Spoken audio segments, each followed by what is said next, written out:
नमस्कार मित्रांनो, मी तुकाराम सुरनर जी आर आणि योजना या यूट्यूब चॅनलमध्ये आपल्या सर्वांचं स्वागत आहे. आजच्या व्हिडिओमध्ये एक अत्यंत महत्त्वाची माहिती आपण पाहण्याचा प्रयत्न करणार आहोत. ती म्हणजे तर आपण पाहिल्याप्रमाणे पूर्वी अपडेट घेतलेलं होतं याच्यामध्ये की याद्या अपडेट सुरू होत आहेत. याद्या काही जिल्ह्यांच्या अपलोड झालेल्या आहेत. जी काही व्हीके नंबर म्हणजे विशिष्ट क्रमांकच्या याद्या असतात, त्या याद्या त्यांचा विशिष्ट क्रमांक प्रत्येक शेतकऱ्याचा विशिष्ट क्रमांक यानुसारच त्यांच्या याद्या असतात आणि तो विशिष्ट क्रमांक घेऊन तुम्ही ई-के-वाय-सी कशा पद्धतीनं करायची आहे ते आजच्या व्हिडिओमध्ये पाहण्याचा प्रयत्न करणार आहोत. व्हिडिओ शेवटपर्यंत पहा. व्हिडिओ आवडत असेल तर तुमच्या मित्रपरिवारांना शेअर करा. महाऑनलाईनचा आयडी ओपन केल्यानंतर तुम्हाला डाव्या बाजूला जी काही यादी दिसेल त्यामध्ये यादीमध्ये खाली स्क्रोल करायचं आहे. स्क्रोल केल्यानंतर खाली तुम्हाला एक ऑप्शन दिसेल आधार प्रमाणीकरण. ठिकाणी तुम्हाला पुण्यश्लोक अहिल्यादेवी होळकर कर्जमुक्ती योजना 2026 असं दाखवलं जाईल. त्यावरती तुम्हाला क्लिक करून घ्यायचं आहे आणि तुमचं जी काही इथं तुमच्यासमोर आता ओपन होणार आहे. ओपन होईल त्या ठिकाणी तुम्हाला विशिष्ट क्रमांक तुमची जी काही यादी प्रसिद्ध झालेली आहे तिथला जे काही विशिष्ट क्रमांक आहे ते इथे टाकायचा आहे. टाकल्यानंतर पुढे सर्चवरती क्लिक करायचं आहे. सर्चवरती क्लिक केल्यानंतर खाली तुम्हाला पूर्ण डिटेल्स दाखवला जाईल. तुमचा विशिष्ट क्रमांक, गाव, गट नंबर, क्रॉपचा आधार नंबर, नाव, बँकेचं passbook, IFSC code, mobile number सर्व डिटेल दाखवलं जाईल. त्यानंतर तुमचं जर वरची माहिती व्यवस्थित असेल, पूर्ण काही चुकलेलं नसेल तर नो ग्रीव्हियन्स करायचं आहे आणि तिथे सिलेक्ट करून त्यावरती घ्यायचं आहे.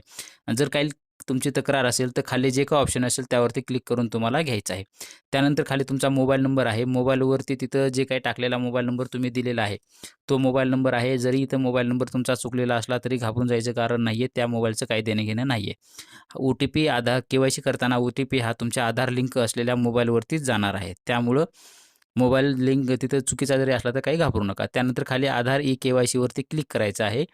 के-वाय-सी वरती क्लिक केल्यानंतर तुमच्यासमोर खाली आधार नंबर दाखवला जाईल, शेवटचे 4 अंक. त्यानंतर खाली OTP आणि बायोमेट्रिक हे 2 पर्याय दाखवले जातील. आधारला मोबाईल नंबर लिंक असेल तर त्यावरती क्लिक करून तुम्ही जे काही ग्रीव्हियन्स द्यायचं असेल, तक्रार नसेल तर तिथं नो ग्रीव्हियन्स करून घ्यायचं आहे.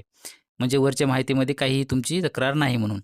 OTPद्वारे तुमचं जे काही असेल तर त्याच्या पुढच्या चेक बॉक्सवरती क्लिक करायचं आहे. OTP नसेल तर तुमच्यावरती तुम्ही बायोमेट्रिकनं सुद्धा करू शकता. त्यावरती सेंड OTP करायचं आहे. OTP तुमच्या मोबाईलवरती पाठवला जाईल. OTP तुम्हाला इथं टाकून घ्यायचा आहे आणि त्यानंतर व्हेरिफाय OTP असं करायचं आहे.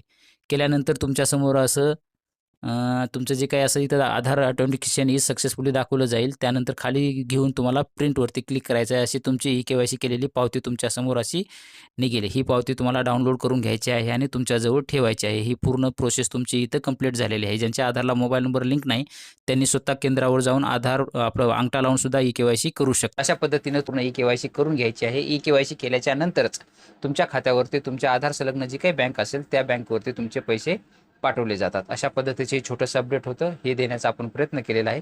असेच नवीन अपडेट आपल्या चॅनलवरती येत असतात. तुम्ही जर चॅनलवरती नवीन असाल तर आपल्या चॅनलला सबस्क्राईब करून बाजूचे बेल आयकॉन दाबून लाईक करायला मात्र विसरू नका, जेणेकरून व्हिडिओ अपलोड करताच त्याचं नोटिफिकेशन तुम्हाला सर्वात अगोदर आपल्या चॅनलवरती मिळत जाईल. भेटूया नवीन माहितीसह नवीन व्हिडिओमध्ये. धन्यवाद.